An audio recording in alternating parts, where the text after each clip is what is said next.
I'll take you all down and bring you all back like I do.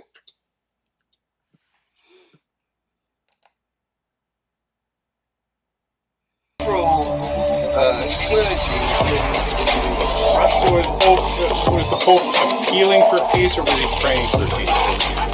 And the same applies to the carry-on drive. Yeah, that's a good question.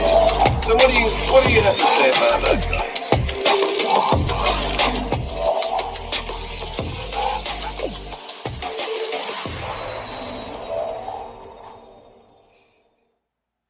Good morning, afternoon, and evening, wherever you are, and welcome to the latest edition of Views on the News. This is a show where we have opinionated people, the wise and the witty, who take apart the news that I reported in Global Atheist News only yesterday.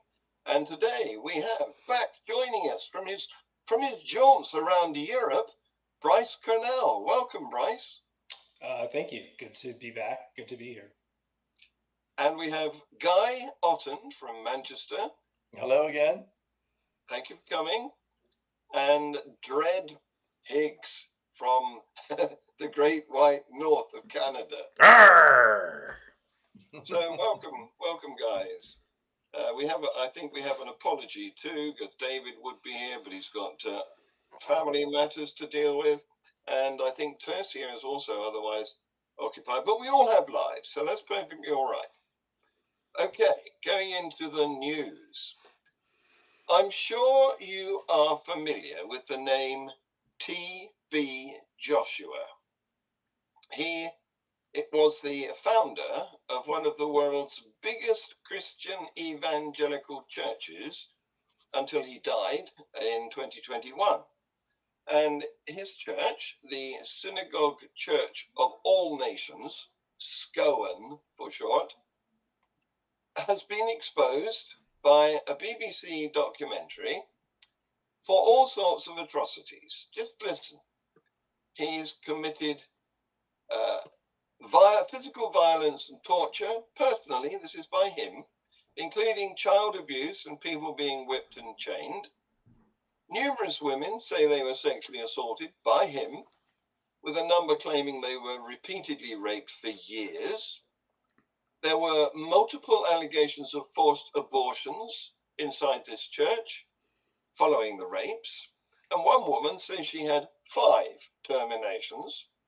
Then there's multiple first-hand accounts detailing how Joshua faked his miracle healings, which he screened on his televangelical, is that a word? Show, which was global. I mean, the numbers of followers that he had were in the millions.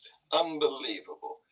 The documentary that came out this week included one woman, a British woman, who was in the church for 12 years. She left Brighton, not far from me, in 2002, so 21 years ago, 23 years ago now, no, 22 years ago, I'll get 22 years ago.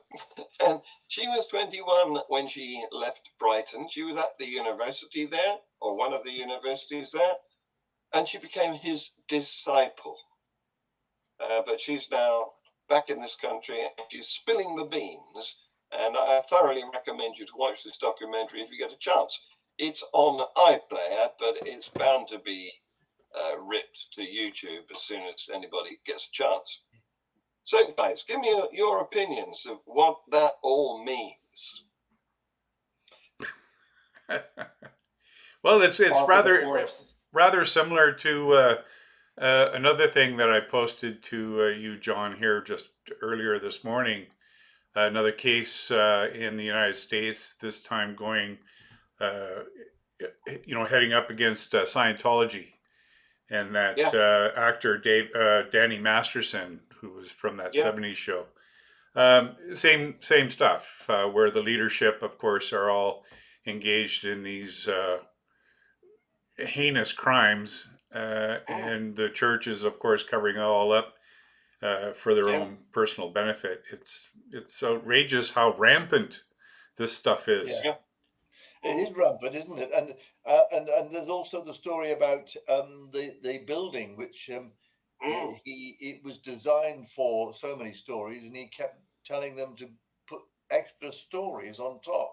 That's right. And the result that it collapsed over a Yes. party of people who are having a meal in it. Right. Yes.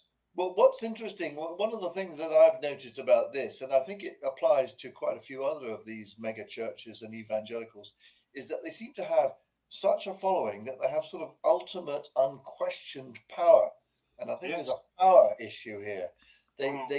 They're like megalomaniacs. They begin to think that they are above the law and they are unlimited right and authority to abuse and do whatever they like.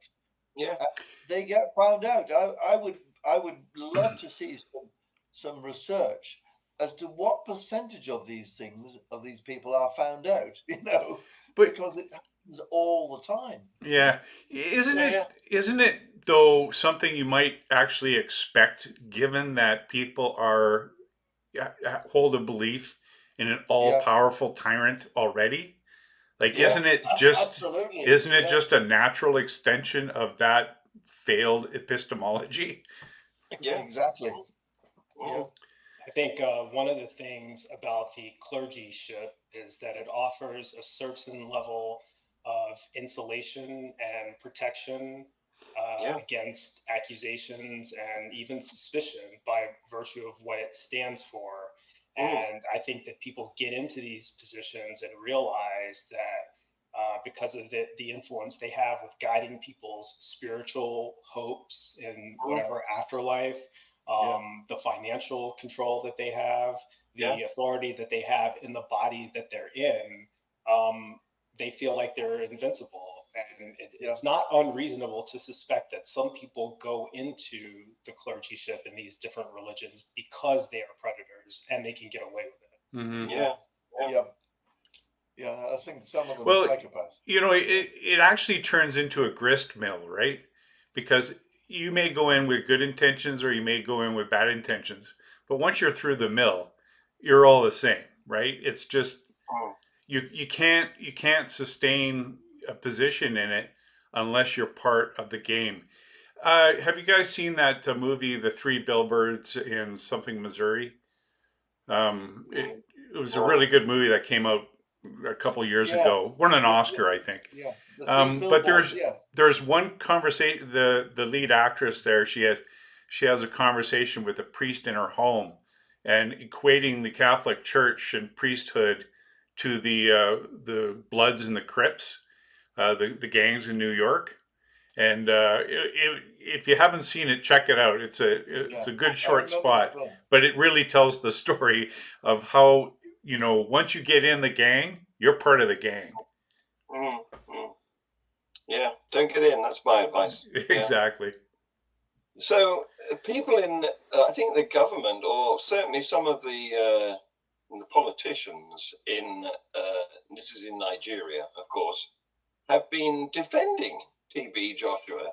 That they say that these are lies that people are putting out by the BBC, and despite the fact that during their investigations, one of the camera crew was fired at by the temple guards, or whatever they called themselves, at his large church.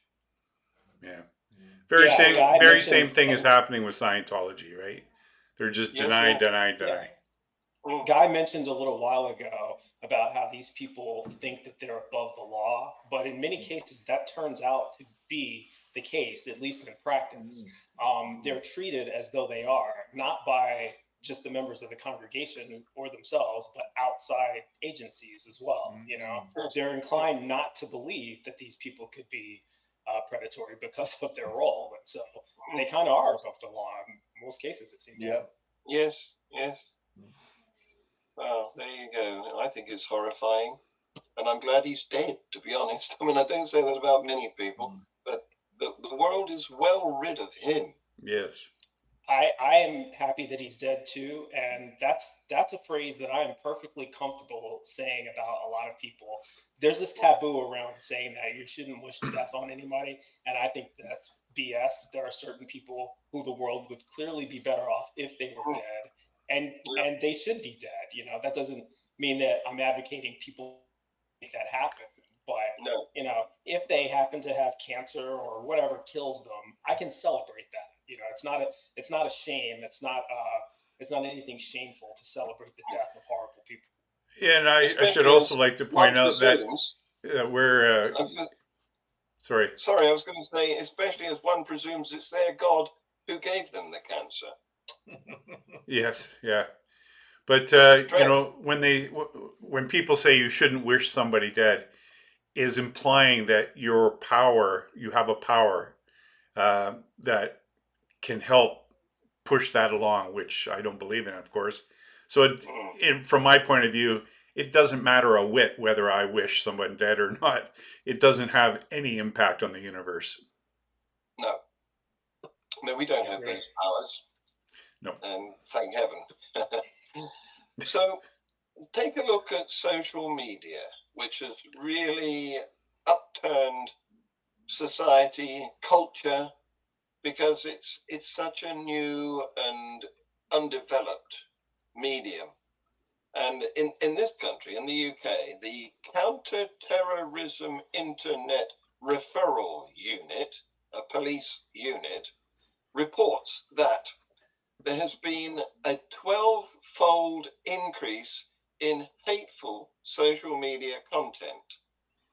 And it's mostly youngsters, teenagers, and it's sparked by Hamas's attack on Israel back on October the 7th, and the subsequent Israeli launch of airstrikes on the Gaza Strip. Apparently, the officers of this unit say they are being referred to mainly anti-Semitic content being posted and shared by young Britons who have not been on their radar before. And we've seen in many of the cities of this country quite a lot of support for Palestine protests, haven't we, Guy? Yeah, yeah. Horrible.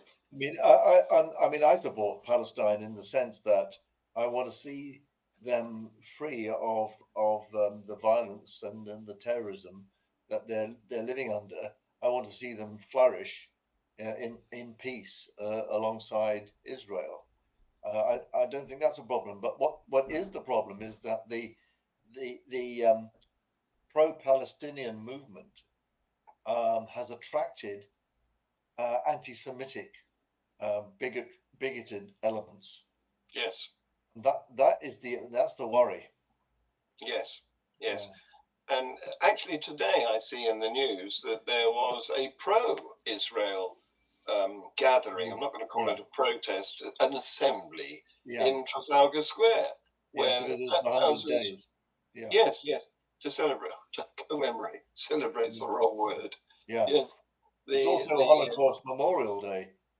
yes, I think today, or is it tomorrow? And I mean, I've attended earlier today a Holocaust Memorial kind of event.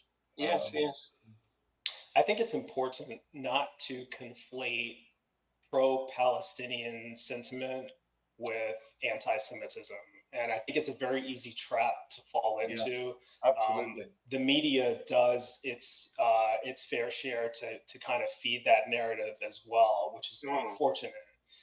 Most people who are at these pro-Palestinian rallies are not anti-Semitic any more than most of the people who are at the pro-Jewish rallies are Islamophobic. It's Yeah, just that you do have these Islamophobic and anti-Semitic elements that try yes, to co-opt to usurp the movement and claim it as their own, but they don't in any way represent. It's kind of like when they had the Black Lives Matter protests in my country in the last few years, and people were saying, "Well, it's Antifa," no, yeah, it's actually Black Lives. It's actually just people who think that Black Lives Matter, and then Antifa shows up at a couple of them and tries yeah. to destroy what it's about. But it's really important not to conflate that, because that has the damaging effect of minimizing the attention of the other atrocity which is going on right now, which is the destruction of Gaza. In this particular case, it's youngsters who, as we all know, are not necessarily well informed about the history of such goings on, and who are also very black and white. They don't get into nuance. They like things to be nice and simple and either or. And this is what the counterterrorism, the head of counterterror policing, is worried about. He says his team is tasked with tackling the most extreme content, and he says there's a failure by social media companies to deal with the overall climate of hate created by their algorithms. Yes, that is not surprising, Guy. I just wanted to, because you brought up a term that I have trouble with, Islamophobia. I don't believe it exists. I don't think it's a thing. It would be like saying there's Christianophobia or Buddhisophobia. It's actually ridiculous to think that just because you don't agree with a religious perspective that you're phobic of it. It doesn't work, and certainly it's it's a term that's flouted by Muslims, not by people who don't believe in it. It's it doesn't work for me. I don't know if maybe you guys have a different perspective on it, or if you could Obviously, add some weight to it. But Islamophobia, from my point of view, would be like saying I'm a Christian phobia or something. It's I think that some of this is probably related to the cultural perspective of what happens in our. I know I can only speak for America and what I tend to see here. I think right-wing evangelism and the popularity of it in the United States. If you listen to a lot of the way that they speak about Islam, specifically Islam, it's as if it's this like demonic, religious movement that is likely to lead people to extremism.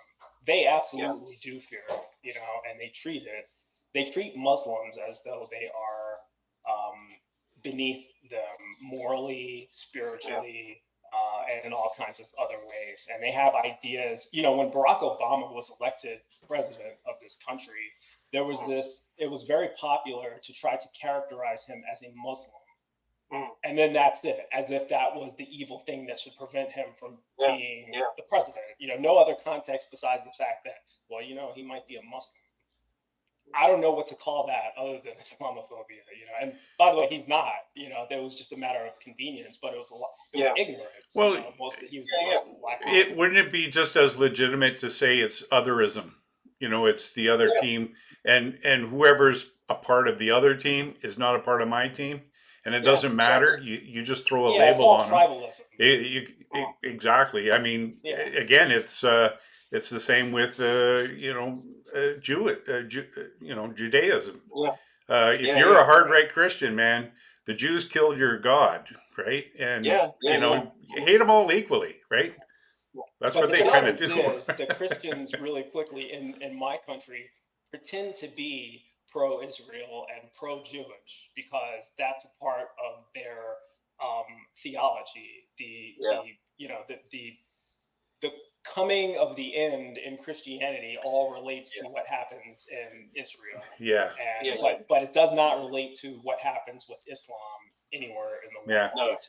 So at the end of the day, they're all failed epistemologies. So I just like them all equally. Yes, and the Bible, of course, is shared. The Old Testament, of course, Abrahamic religions, right? That's what they are. So I want to propose the word simplicism. I'm coining it right now because it focuses on polarity, not nuance. Right. And I blame Hollywood a bit for this because back in the early days of movie making, the bad guy wore a black hat, and the good good guy guy wore wore a white one. right. And so it gave that it gave a sort of context to that idea that you're either a goodie or a baddie, and this is nonsense. And what was the term you came up with, or is there something come up? Simplicism. Oh, or how about dichoticism? Yeah, yeah. But I wanted to go for the idea of simplicity, you see. Yeah. Um, Yeah, you're right, yeah, because it's absolutely not nuanced, right? yeah, Yeah. yeah. So moving on, another part of the world entirely, the Philippines. Okay. The capital, Manila, saw a massive crowd of Catholic worshippers marching in a procession that paraded a centuries-old black statue of Jesus. Now, this apparently is a major annual Catholic event in Asia, but it was cancelled during the coronavirus pandemic. And last year, after the pandemic restrictions were actually eased, they didn't parade the statue because they were trying to discourage large crowds. But it took place on Tuesday this year, and it took 15 hours for this procession to process. And at one point, there were more than 2 million devotees. Now, this provided quite a policing headache, especially as on December the 3rd, there was a bombing that killed 4 people and wounded dozens of Catholics attending Mass at a university in southern Philippines. And the new President Ferdinand Marcos Jr., you may recognize the name, Of course. he blamed foreign terrorists for the attack and sparked this sort of security alarum. So there you go. That's what they've been up to in the Philippines. I wonder if he's taken on his mother's shoe fetish. Any idea as to motivation for the attack? Was that spoken about at all? Well, even speculation. Yeah, all we know is the label that he gave to it. So he's writing the narrative. Yeah. Whether there is any more information or not, it hasn't reached the desk of Global Atheist News, I'm afraid. Yeah. Because it would be very tempting to just go for the low-hanging fruit and say, but for the existence of religion, this would never have happened. But we don't know that it was religiously motivated, so you can't really say that. I say that every day. I mean, or in my view, since there's no evidence for any God, all religions are fallacious. Yeah, I think we all probably would agree to that. But I mean, I just meant in terms of inspiring a specific act of violence or terror. Like I don't think we could say that this is religiously motivated or there's evidence. All we know is that the wounded and dead were Catholics. That's just all we know. Yeah. They do have an Islamic insurgency in some parts of the they were actually attending Mass. So whoever set off the bomb possibly was targeting Catholics. He knew where they were going to be. Okay, so coming to the UK, we've had a scandal going on here about the post office, because I don't know if you know, the post office is a government organization, and it used to be called the Royal Post Office, and it has sub-postmasters that operate little businesses all over the country. There's thousands of them in even the smallest villages, and they were provided back in I think about 1998, somewhere 30 years ago, they were provided with a new accounting and general administration computer software system called Horizon. It was provided by Fujitsu. Fujitsu. Yeah, Fujitsu.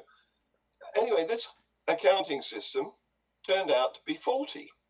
And it made a lot of these post office branch managers appear to have fiddled the books and made off with quite a lot of the money that was going over their counter. Many of them were prosecuted. 700 odd were prosecuted. You would have thought they would have, when the number got that big, you'd think a red flag goes up somewhere. You would have done, yes. Never mind, 700 were prosecuted, and some were sent to prison following conviction for false accounting and theft. Many were financially ruined, and a few committed suicide. Now, that seems like really flimsy evidence to convict people. I mean, did they even like look into their bank records to see if they had transactions that equated to the amount of money that was like? Yeah, they did. Done that. They did, but none of them had the money. So that money, that many of them repaid huge amounts of money. Yes. But anyway, from their own. It's like it was like the satanic panic, right? You know, yes. It's all it runs into a mob mentality, and all of a sudden you don't need evidence anymore. You just need someone that's pushing it through. It went on for many years under many different leaders in the post office and many different government ministers. And but anyway, you're coming to the point here, John. I am, yes. It's recently been the subject of a documentary expose. But the point is that in charge of the post office, and this was the worst miscarriage of justice within living memory and probably grandfather's memory as well in this country. But the boss at the time was a woman called Paula Venables, and it's just been revealed that she is an ordained Anglican priest, and she was interviewed for the role of the Bishop of London, and that would be the third most senior post in the Church of England. And the Archbishop of Canterbury was supporting her application for this role. She wasn't actually appointed from a final shortlist of 3, but she had been awarded a CBE, which she is now, under pressure from public feelings, she has now handed back. But the point I'm making, well, the point I'm offering you to debate is the juxtaposition between being a Christian priest and being running this business and denying the innocence of these sub-postmasters, supporting their prosecution, 700 of them, more than 700. So what's going on there in her mind? Has she got different compartments? Well, I mean, one of the things about the Church of England that they do quite well, I think, and it's one way that they've probably struggled to exist and successfully, is that when they find an intelligent and bright and devoted member of their congregation, they suggest that they go in for training with a view to becoming a lay priest. And I think that's what's happened to her. But my sister has done exactly the same. She's a lay, not quite a priest. She's the one below a priest in an Anglican church. And so I think that's the background there. And then they carry on with their normal job, but they then help out in their parishes. So that's the background. But I mean, obviously, your point is that she has conducted herself apparently, and this is the allegation, that she knew perfectly well, yes, that the Horizon system was faulty, and yet she, continued to support the prosecutions. Yes. In fact, it was introduced. The Horizon software was introduced during Tony Blair's reign as the Prime Minister, and it's also been revealed today that he was in possession of information that pointed out that it was faulty software, going right back to then, 1998, was it? Yeah. I mean, this is the problem when government puts out contracts to provide these amazing sort of software systems, Mm. what happens is that the deal is bad news because the company takes all the profit, but the risk of things going wrong seems to end up with the taxpayer. Yes.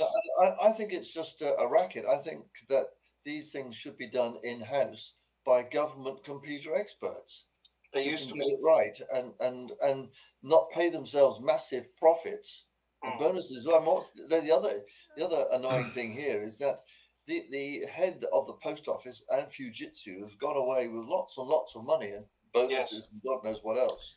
Yes. While the poor postmasters at the coalface have Yes. been made bankrupt, many of them. Yes. It's Yes. Well, and outrageous, really. another problem too is when you farm this stuff out to private business, like governments farming these contracts out to Yeah. private business, they become Yeah. beholden to those business interests, Yeah, and it absolutely. becomes tougher and tougher to extricate yourself from Yes. those Yes. relationships at the expense of the trust Yes. of Yes. the populace That's right. in your governance, right? Yeah, Yes. yeah. Yes. Because Well, the civil Fujitsu. service, the government service has lost those skills. Yes. Yes. Well, Yeah. Fujitsu have been commissioned to do other softwares for our government, including some in the military field. God help the Yeah. military then. So Right. there is incompetence and there is corruption, and Yeah. either one could be used to explain this type of failure. Mm. I'm curious, Guy. I think you mentioned a couple of moments ago that there was evidence, or at least the accusation, that this woman knew that the software was faulty. Is I that think this is the accusation. There is a public inquiry going on at the moment, actually, and Yes. okay? we will no doubt find out an answer when the public inquiry provides its report. But Mm. certainly Because there is apparently some evidence and that she might have known, and we don't know for certain yet. Yeah. But she has felt sufficiently ashamed of herself to hand Yes. back a CBE, which is the Yes. commander of the British Empire. Yes. That's another discussion we've got to have about the crazy imperial honour system that we've got. But she's handed that. The CBE is quite a senior honour. It is. Yes. Yes. see, I was going to say, if that's not the case, if it turns out that she didn't know and it was just incompetence, to me that would be par for the course as well, because you said she was trying to be an Anglican priest, right? So clearly she has a methodology of using faith instead of evidence anyway. Well, now that is a good point, Bryce. So it doesn't surprise me that she would convict these yeah. people based on faith and not any evidence. Yeah. That's right. You know, She This is was what's always. happened. have you guys heard of Throughout the time, people have relied on Horizon and the post office saying, "Oh yes, it's perfect. There's nothing wrong with it." Yes. They lied. They knew that there was something wrong with it. And then whenever they interviewed, the investigators interviewed post office managers, they said, "You're the only person this is happening to, so you're clearly stealing the money." When they knew perfectly well that hundreds of postmasters were having Yes. this. Yes. Whatever her modus operandi was, she wasn't applying what would Jesus do, right? was she? Well, have you guys, are you familiar with Hanlon's razor? Hanlon's razor says, never attribute to conspiracy or malice what can be more easily explained by incompetence or stupidity. Yes. Yeah. Now, that is a good Hannon's razor. Hanlon. Hannon's Yeah. razor. I Yeah. like it. Yeah. I have heard that before. I didn't know it was called that, but Yeah. that's what made me kind of ponder the question in the first place. Yeah. No, because that's good. you- Good. I mean, There was so many things. I know of this principle as the cock-up theory is usually right. Right. That's the one I've. Yeah. So, staying with the UK, apparently there has been 3 new bills introduced into the House of Lords, and the anti-choice, or what Americans would call pro-life groups, are delighted Call it because anti-choice, by the way. Just throw Yeah. that out there. okay, because these bills, one of them is called fetal sentience, another one is called gestational time limit reduction. That means abortion. and another one is called Early Medical Home Abortion Review. So all of them are attempting to follow the Roe v. Wade wave that's gone through America, and the anti-choice groups are delighted. Unfortunately, our government has not been very good on abortion rights. There's been a couple of instances of the loss of a motion in Parliament when one of them was a motion to keep telemedical home abortion provisions that were introduced during the pandemic. You remember during the pandemic, you couldn't go out and say, "Dear doctor, I'm pregnant and I don't want it." You had to do it on the internet, telemedical. Okay. So that worked fine during the pandemic, but and the government, the ministers wanted to keep it, wanted to make it, permanent, but they lost that vote. And another vote they lost was an attempt to pass legislation on safe access zones. Very often when women are attending an abortion clinic or, a sexual health clinic, they have to barge through a protest of people. They have to run the gauntlet. Exactly. Yes. So we were attempting to legislate for safe access for these women, but they lost that bill as well.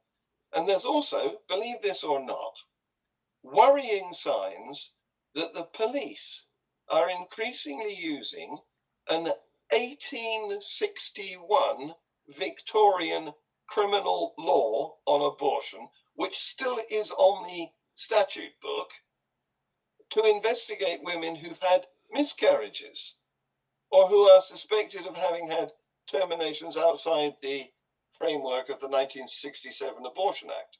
In the last 12 months, 7 women have faced prosecution and trial under this 1861 Offences Against the Person Act. Wow. Now that's 7 in the last 12 months, and it compares to 3 convictions between 1862 and 2022.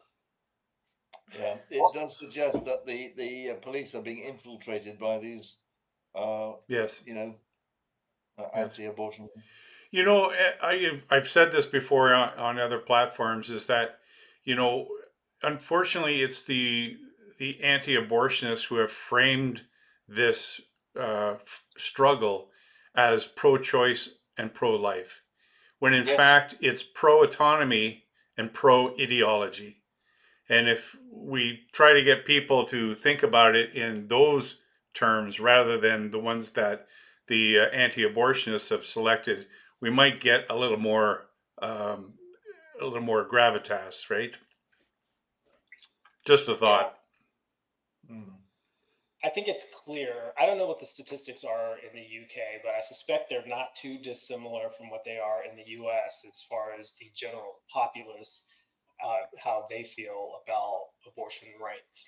In the United States, we have a situation where the majority of Americans, I think it's between 70 and 80%, favor abortion access, favor women's right to choose. And don't quote me on the numbers because I don't have the latest stats, but it is a clear majority. And we have a government which is systematically removing, we have state governments which are systematically eliminating those rights, and a failure of the federal government to protect those rights. Yes. And we also have a Supreme Court of the United States that is not representing the will of the American people. We've got basically 6 people who are deciding the fates of 320 million people, the majority of which want the opposite of what these 6 people think is right. And that's a damn shame. But is that similar to what might be happening in the UK right now? Fortunately not. We are far less polarized than you are on this issue and on many issues, and much more reasonable. But what I regret is, if you look at the people who were recently awarded honours by the government, knighthoods and damehoods and these CBEs, OBEs, MBEs, there's almost no scientists in there. Right. And that's a problem. Yeah. Well, I mean, our honour system is in a terrible state of disrepute, not just because it refers to, Order of the British Empire, for God's sakes, but also because these honours are handed out in a corrupt fashion. Yes. Not all of them, but some of them, especially Yes. people end up in the House of Lords, Yes. because they've donated to the Tories or something like Yes. that. Yes. And there's one woman who's in the House of Lords that, one wonders whether she just slept with Boris Johnson or something.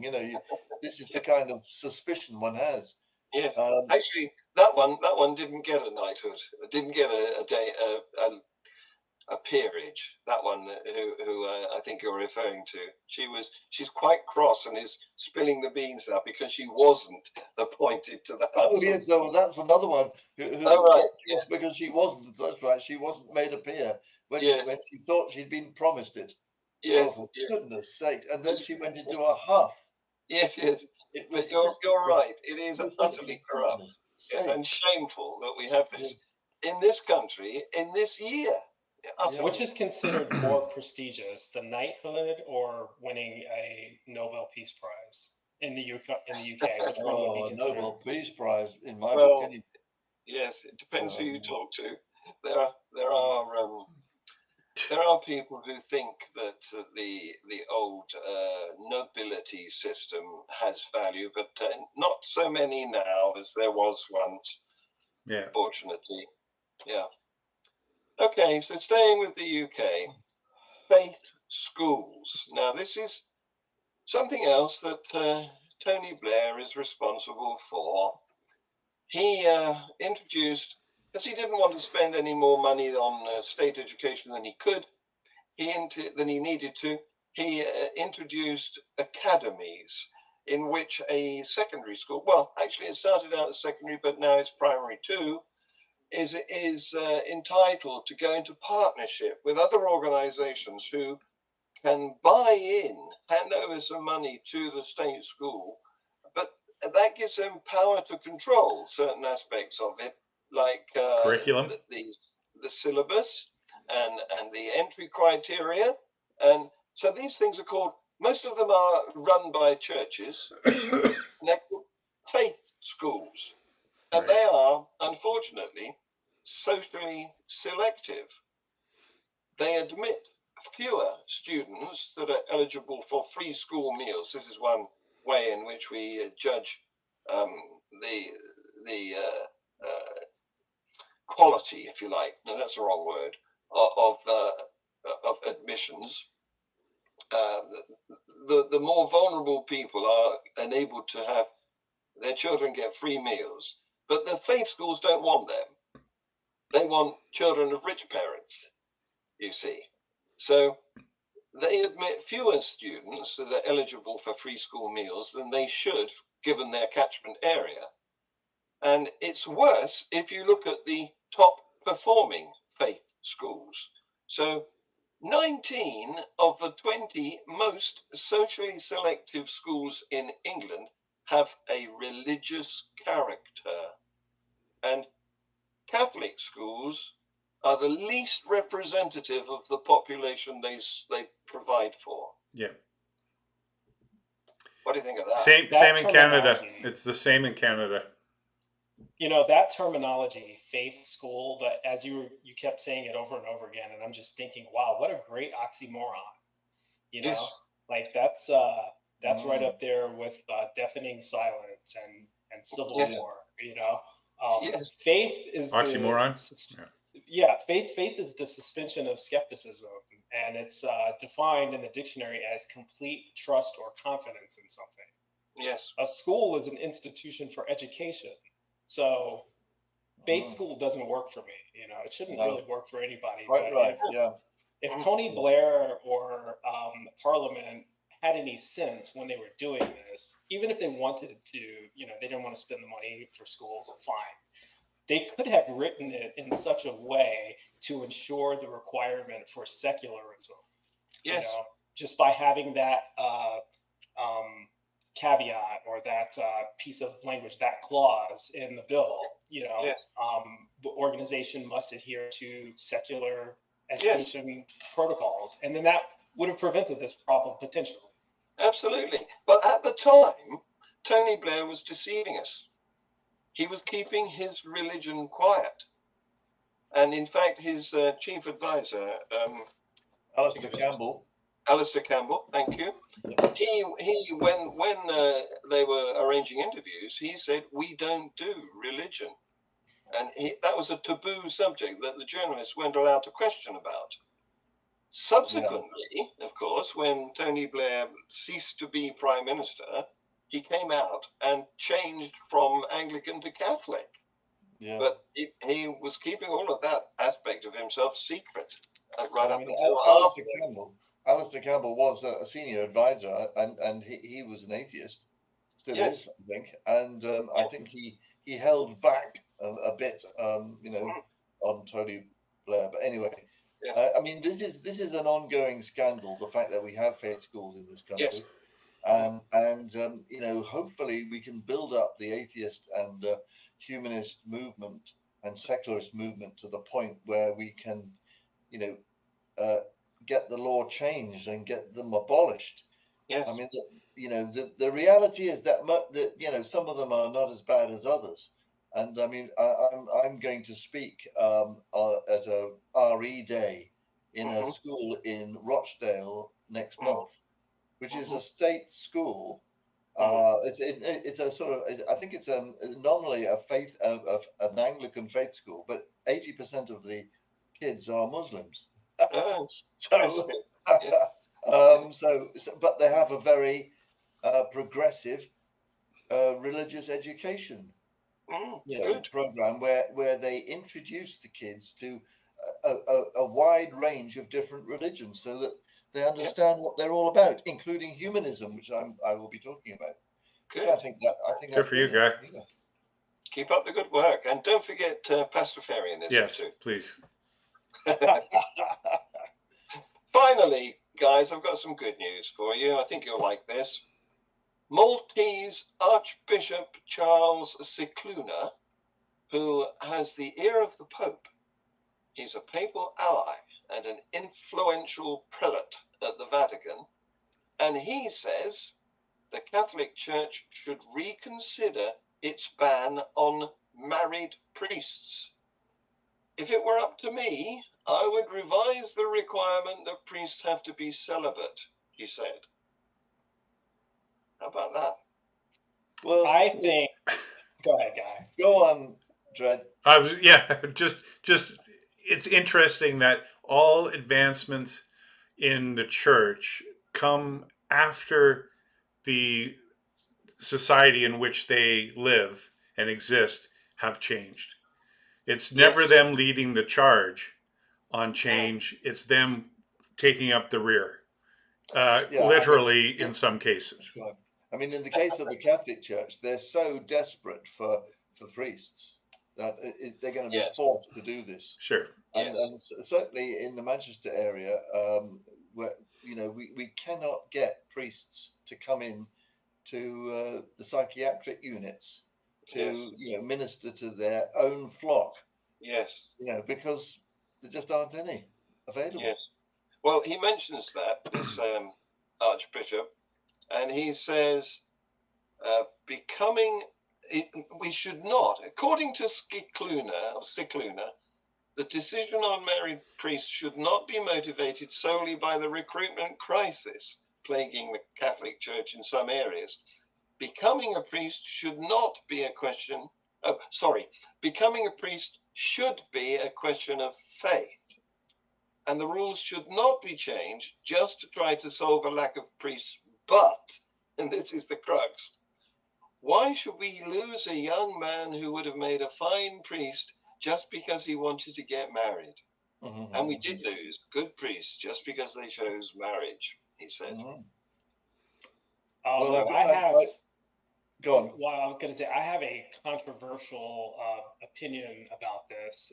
So it starts with, I agree that the Catholic Church should change the rules so that priests can be married. But the reason I think that they should has nothing to do with recruitment or any of that stuff that they were talking about. My motivation for doing that would be to curb or curtail the propensity for sex abuse in the Catholic Church. Oh, yeah. And I want to be careful to make sure that people aren't misunderstanding this for me to be suggesting that the reason pedophilia and child sex abuse has been prominent in the Catholic clergy is because they're not allowed to marry. I'm not suggesting that at all. What I am suggesting is that this is an organization. We kind of started off talking about it too, when we got into the Nigeria pastor. Yes. But this is a type of work that invites people who may have sexual problems, because it serves as a natural hindrance or shield or level of protection to keep them from acting on those types of things, and so I can see very easily people who have the predisposition for pedophilia being possibly attracted to becoming a clergy, to kind of keep their mind off of that and to get right with God and to never act on it. And many of them probably invariably fail, I do think that marriage, though, is another avenue that would help them do that. Yeah. This isn't to say that they would not be pedophiles anymore. They still would be, but they probably would be less likely to act on it. Sure. Yeah. So the thing is that celibacy is likely to produce frustration, isn't it? Yes, absolutely. Yeah, it's not just about not marrying. It's about not having sex. Right. That's really, but they're never going to do that. They're never going to be like, oh, sex, well, I mean, I think of Father Ted, and I can't think. Did you see the Father Ted programs, Dread and Bright? Oh, you missed amazing things. No, see they were so good, so funny. I'll check it out on YouTube. Yeah, yes, please. You won't be sorry. And they were written largely by a guy called Graham Linehan. Yes. Who was cancelled because he had gender critical views. Yes. And but he's kind of people are rediscovering him now. Yes. Yeah. So Father Ted, interesting. Yeah. He's a patron of the NSS, John. Is he? I think he might be another possible one for Atheism UK. Good idea. Yeah. I'm a fan. Yeah. I'd love to get him on a chat show too. Graham Linehan. Yeah. And he's in that sort of stage where he's looking for allies, I think.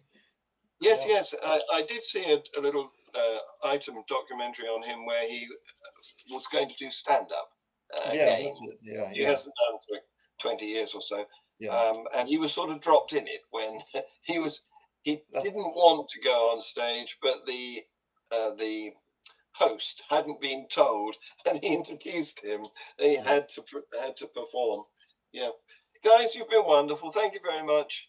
I'm going to call the show off now because we've done longer than the often goldfish attention span viewer can stomach. All right. Well, thanks for having me. Thank you for coming. It's good to be here. Nice to see you again, Bruce. Cheers, guys. Yeah. See you guys next Say time. bye-bye. Bye-bye. Bye. Brahmin. Clergy. Was the Pope